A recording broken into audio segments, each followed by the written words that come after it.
जो बनना हो सच्चा जीवन साथी, पति अपनाए एनएसवी। हमारी 2 बेटियां हैं, हम चाहते हैं कि उनका भविष्य सुनहरा हो, इसलिए हमने फैसला लिया है कि आगे बच्चे नहीं होने चाहिए। मैंने जिम्मेदार पति होने का फर्ज निभाया और एनएसवी को अपनाया। 10 मिनट में बिना चीर फाड़ के सरल सा उपाय और आधे घंटे बाद घर। खुराक और दिहाड़ी की भरपाई के लिए 1100 रूपए तुरंत मिल गए थे। न कोई कमजोरी और पत्नी का पूरा प्यार भी। क्यों जी? हटो जी। वही है सच्चा जीवन साथी जो पति अपनाए एनएसवी। राष्ट्रीय स्वास्थ्य मिशन, स्वास्थ्य विभाग हरियाणा द्वारा जनहित में जारी। नमस्कार, ये आकाशवाणी चंडीगढ़ है। अब आप प्रतीका से प्रादेशिक समाचार सुनिए। पहले इस बुलेटिन के मुख्य समाचार। केंद्रीय गृह मंत्री अमित शाह ने महेंद्रगढ़ के पाली स्थित केंद्रीय विश्वविद्यालय में पिछड़ा वर्ग सम्मान सम्मेलन को संबोधित किया। श्री अमित शाह ने कहा कि कर्नाटक की तरह हरियाणा में कांग्रेस को पिछड़ा वर्ग का आरक्षण छीनकर मुस्लिम समुदाय को देने का मौका नहीं दिया जाएगा। राष्ट्रपति द्रौपदी मुर्मू ने न्यायमूर्ति एन कोटेश्वर सिंह और आर महादेवन को उच्चतम न्यायालय का न्यायाधीश नियुक्त किया। केंद्रीय कृषि एवं किसान कल्याण मंत्री शिवराज चौहान ने वैज्ञानिकों को उपज बढ़ाने के लिए किसानों से सीधे संपर्क करने को कहा।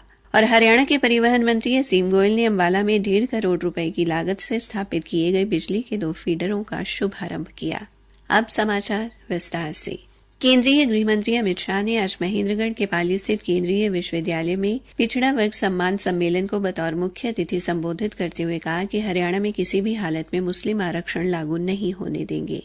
कार्यक्रम की अध्यक्षता हरियाणा के मुख्यमंत्री नायब सिंह ने की। इनके अलावा प्रमुख तौर पर केंद्रीय राज्य मंत्री राव इंद्रजीत सिंह व केंद्रीय मंत्री कृष्णपाल गुर्जर के अलावा हरियाणा के अनेक मंत्री व विधायक उपस्थित रहे। श्री अमित शाह ने कहा कि कांग्रेस कर्नाटक में पिछड़े वर्ग का आरक्षण छीनकर मुस्लिम समुदाय को देने का काम कर रही है।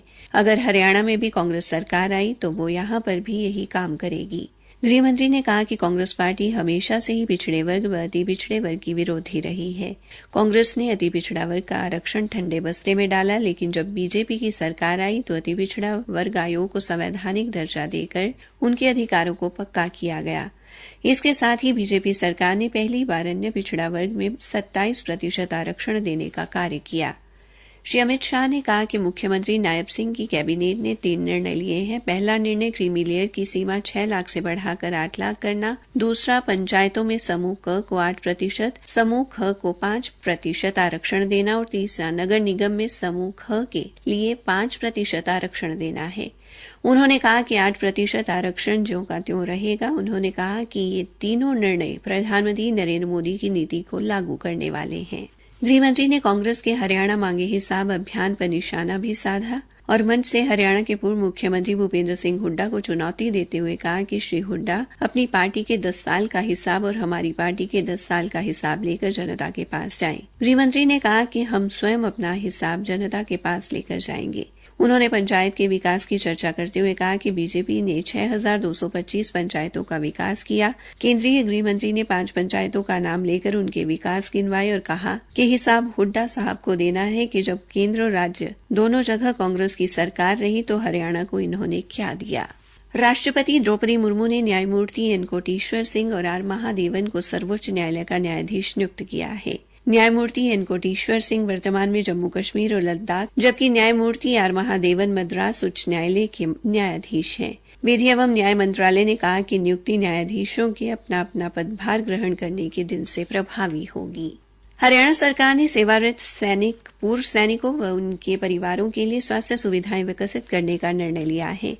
मुख्यमंत्री नायब सिंह ने कहा कि राज्य सरकार सेना के साथ तालमेल बिठाकर जरूरत के अनुसार शहरों में सेना पॉलीक्लिनिक की तर्ज पर स्वास्थ्य सुविधाएं विकसित करेगी ताकि उन्हें व उनके परिवारों को घर के नजदीक ही स्वास्थ्य सुविधाएं मिल सके। मुख्यमंत्री ने कहा कि स्वास्थ्य विभाग के अधिकारियों को इसके लिए सेना के शीर्ष अधिकारियों के साथ तालमेल स्थापित कर इस संबंध में उचित कार्रवाई करने को कहा गया है। उन्होंने कहा कि हरियाणा सरकार सेना की ऐसी स्वास्थ्य सुविधाओं के लिए संसाधन उपलब्ध कराएगी।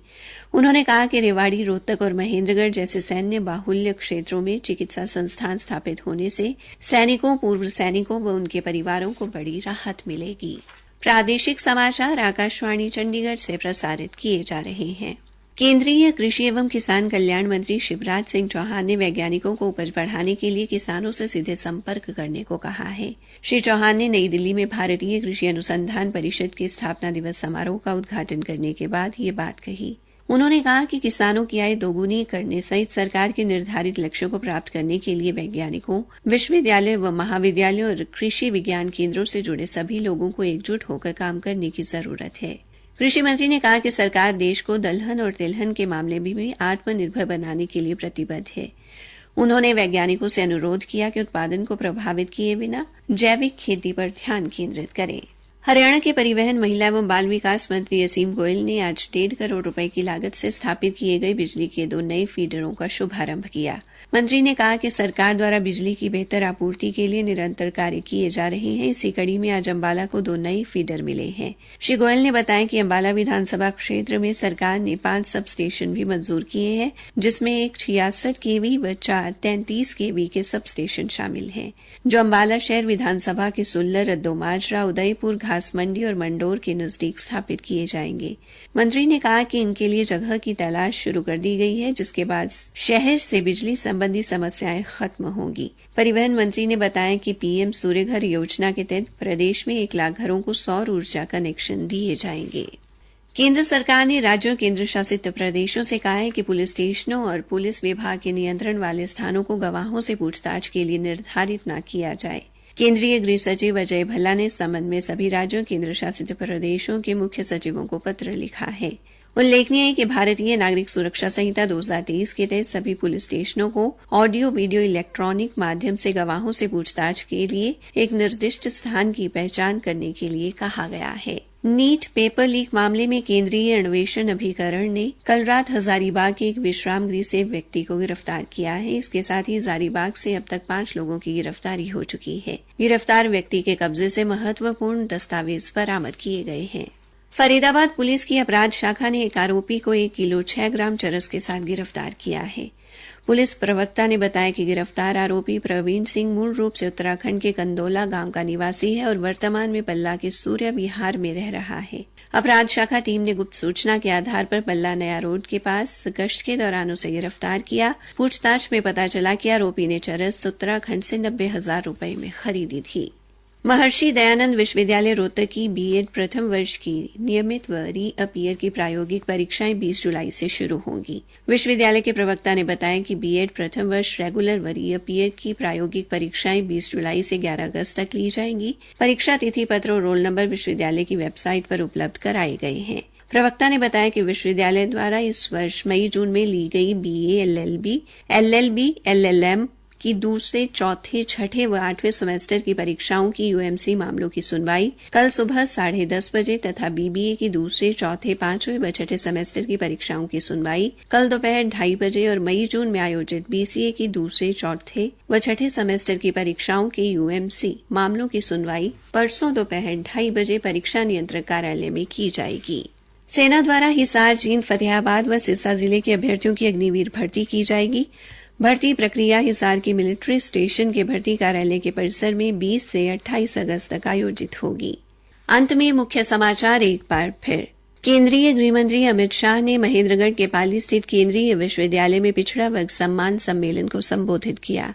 श्री अमित शाह ने कहा कि कर्नाटक की तरह हरियाणा में कांग्रेस को पिछड़ा वर्ग का आरक्षण छीनकर मुस्लिम समुदाय को देने का मौका नहीं दिया जाएगा। राष्ट्रपति द्रौपदी मुर्मू ने न्यायमूर्ति एन कोटेश्वर सिंह और आर महादेवन को उच्चतम न्यायालय का न्यायाधीश नियुक्त किया। इसी के साथ ये समाचार बुलेटिन समाप्त हुआ।